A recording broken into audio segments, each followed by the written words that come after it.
সাগরপাড়ায় সোনার বিস্কিট উদ্ধার, আবার লালগোলায় উদ্ধার হেরোইন। মুর্শিদাবাদ পুলিশ জেলার বড়সড় সাফল্য। রবিবার রাতে গোপন সূত্রে খবর পেয়ে তল্লাশি চালিয়ে নওদাপাড়া ব্রিজ মোড় থেকে মিলন শেখ নামে এক ব্যক্তিকে একাধিক সোনার বিস্কিট যার ওজন প্রায় 523 গ্রাম সহ গ্রেপ্তার করে সাগরপাড়া থানার পুলিশ। অপরদিকে সোমবার রাত প্রায় 12:30 নাগাদ লালগোলার হরিপুর বটতলায় অভিযান চালিয়ে মোট 299 গ্রাম হেরোইন সহ 3 ব্যক্তিকে গ্রেপ্তার করে লালগোলা থানার পুলিশ।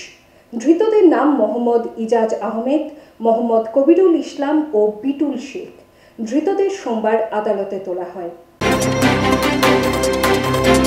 কখনো হালকা সাজ তাড়াতাড়ি, কখনো সেজে গুজে বিয়ে বাড়ি, কখনো বা ওয়েস্টার্ন আউটফিট, কখনো বা পাট ভাঙা শাড়ি। যখন যেমন সাজ গয়না তেমনি কোনো অকেশনে, কখনো জাস্ট এমনি। অঞ্জলি জুয়েলার্স, ঠিক যেমনটা চায় আজকের আধুনিক